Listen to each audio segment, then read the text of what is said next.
This radio here is Arvin's answer to the Transoceanic. It's the 61R58. Now, although this set looks like it's straight out of the 1950s, it was actually built in 1961. I don't think they sold very many of them.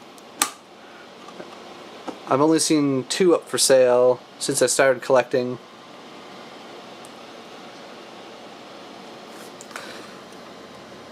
Unlike the Transoceanic, this set only has 1 shortwave band, in addition to the longwave band and the regular AM band.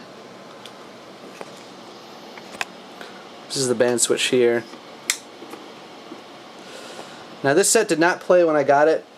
I had to repair several circuit board cracks to get it to play, and I also changed out all the capacitors while I was in there. Since this set is not very easy to service, you have to take out quite a few screws to remove the chassis. Now let's hear it play. Oops, wrong knob.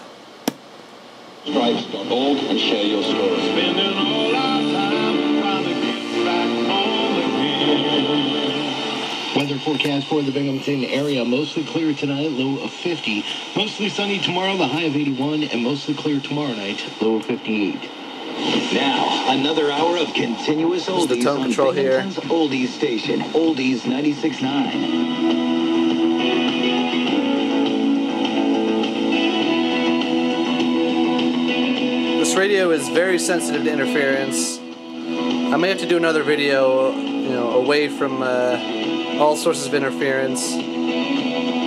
But it's also fairly sensitive to stations, as it should be. The set uses 2 drift transistors in the RF section. That's why it's so sensitive.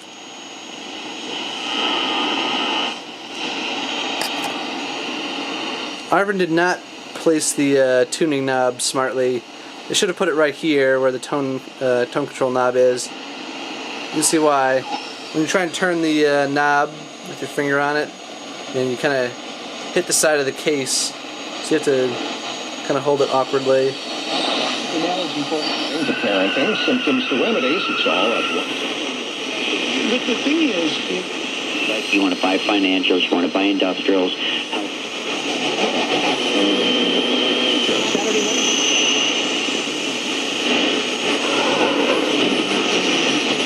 Welcome back to the Horizon Federal Credit Union Post. If that's not the case. No, she's great. She's great.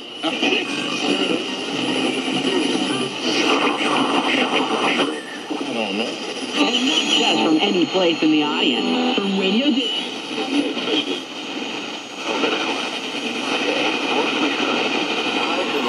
I'm going to switch it over to shortwave now.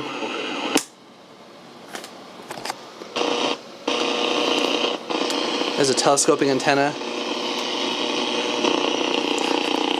Interestingly, it has no connection point for an external antenna. I mean, you could clip one onto the telescoping antenna, but there's no screw terminal like you usually find on shortwave sets.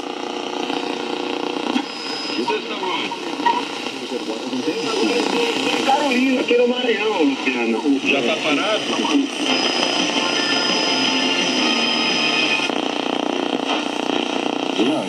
Since you're professor at Fudo University, and for a job.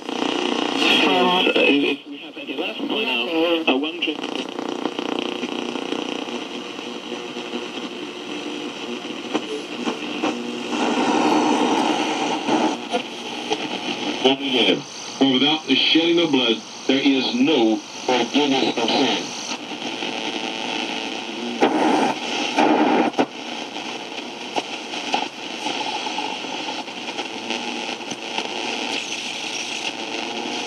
Sinners, families with naughty sin. Sinners need to come.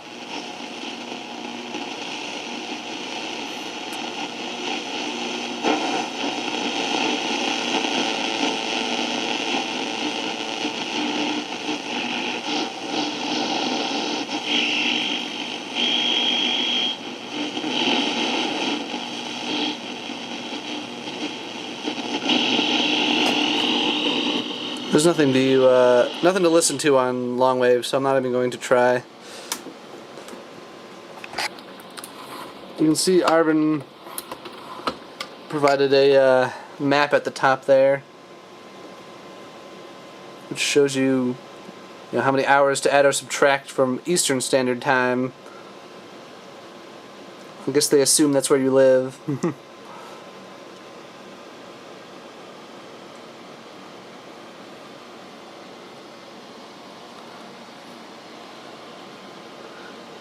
can see the case kind of has a sparkly material embedded in the surface. I think it's kind of like lacquered on there or something. I'm not entirely sure how that's attached. Some of it came off when I was cleaning the set though. There's the carrying handle. It's pretty shot.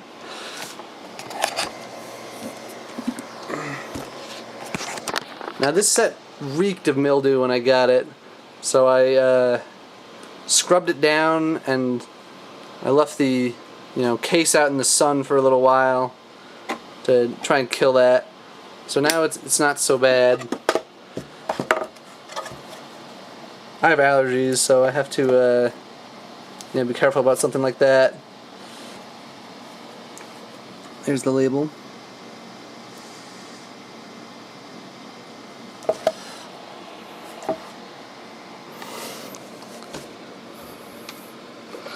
The set runs on 8D batteries, which go in that holder at the bottom.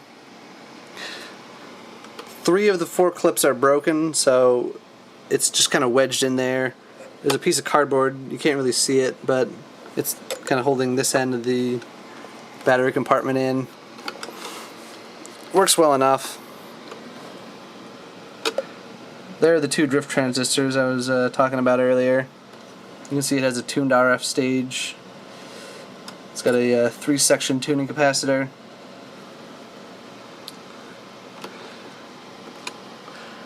You can see the circuit board is just one, big sheet, and it's supported at the ends. Now, Arvin's mistake here was that they mounted the long wave and AM antennas on a little bracket on the circuit board. They should have mounted it to the case instead. This kind of moves around in transit, and that put a bunch of cracks in the circuit board, which I had to bridge over with soldered on pieces of wire. I used super glue to fill the cracks in the circuit board, and that actually works very well. You can't even see the cracks anymore. It kind of like wicks in into the board and makes a pretty strong bond. So I recommend trying that if you have a set with a cracked circuit board. Here's the band switch.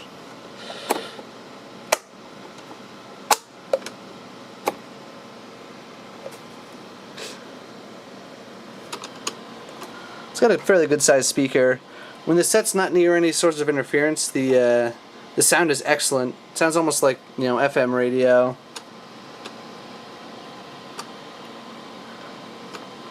Now I replaced all the electrolytic capacitors, and when I did so, I mounted the new ones on the underside of the circuit board so that I could glue the old ones, on top. They're all the cylindrical kind, like this, paper capacitor here, which I didn't replace. Now, actually, most of them tested good, so I kind of hated to just waste them, by gluing them on top. So I put them away, and I'm not sure where I put them. Otherwise, I'd show you in this video. So this is kind of a compromise between restuffing them and just having them on the top of the circuit board. I like to keep my radios looking original if I can.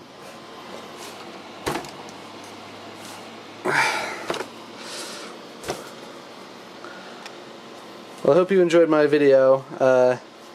Check out my channel, 50s Transistor Radios, if you want to see a bunch more transistor sets. If you want to see tube radios, check out Old Radio Al's YouTube channel.